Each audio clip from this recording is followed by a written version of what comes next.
তিনটা জিনিস ব্রেইনটাকে ধ্বংস করতেছে। ব্রেইন যে দামি জিনিস এটা তো বুঝি না, এই জন্য ব্রেইনের দাম বাড়ে, মানুষ কাছে এটা কি আর হবে। এক নাম্বার জিনিস, আচ্ছা এখানে কেউ কি আছে যে 100 কোটি টাকার মালিক? 100 কোটি নবডি না? আচ্ছা, ব্রেইনের দাম এখনকার হিসাবে মিনিমাম 30,000 কোটি টাকা। কোনো সার্ভিস চার্জ আছে? যে আল্লাহ যদি কইতো যে ঠিক আছে 1% করে টাকা দাও, ফকির হয়ে যাওয়া লাগবে না? এই ব্রেনটা যে দিয়েছে এটা কাজে লাগাইতে পারতেছি না কেন? তিনটা জিনিস ব্রেনটাকে ধ্বংস করতেছে। এক নম্বরে কি, প্রফেসর মুখতার আহমেদ স্যার বলছে কিন্তু যে আমাদের ধৈর্য কম না? এই কি কম? তা উনি যেটা বলছে যে ধৈর্য কম, উনি তো বাংলায় বলছে, এই জন্য শুনে অত মজা লাগে নাই, মনে করছে এটা কি সমস্যা। আপনি যদি আর্টিকেল পড়েন, আর্টিকেল মানে বিদেশি একেবারে কোটি কোটি ডলার খরচ করিয়া বিভিন্ন গবেষণা করে ওরা বাইর করছে, ওরা সেখানে বলছে কি জানেন, আপনার ব্রেইনের সবচেয়ে বড় সমস্যা হিসাবে তারা যেটা চিহ্নিত করছে সেটা তো ইংরেজিতে বলছে, কি নাম শুনেন? অ্যাটেনশন ডেফিসিট হাইপার অ্যাক্টিভিটি ডিসঅর্ডার। ওরে বাবা, এত বড় রোগ!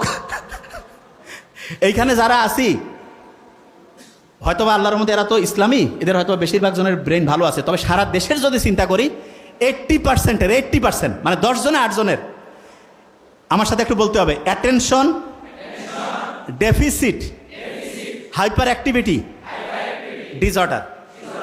এইটাকেই বাংলায় বলে কি, ধৈর্যের অভাব।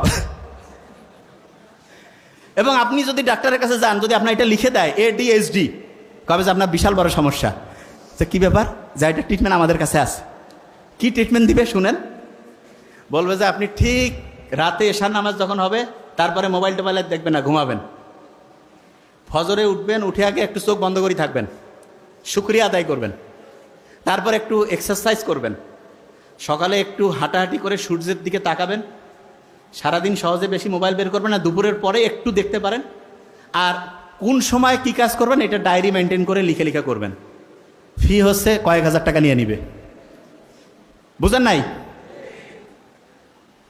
বড় বড় যে রোগগুলো, আমি তো অবাক হয়ে গেছি যে কিরে বাবা, এগুলো রোগ, এগুলো ট্রিটমেন্ট, এবং এগুলো যাদের হয়, অবশ্য যার টাকা পয়সা কম হইলেও কোনো সমস্যা নেই, কারণ মানে রোগ যে আসে টেরে পাবে না।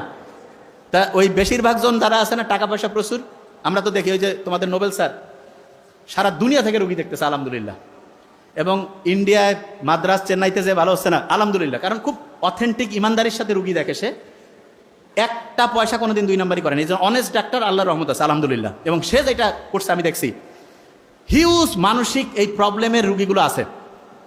তা এইটা থেকে কেউ যদি বাঁচতে চায় তাহলে তাকে ইসলামের রাস্তায় আসতে হবে না, ইসলামের রাস্তা থেকে দূরে যাইতে হবে? ইসলামের রাস্তা।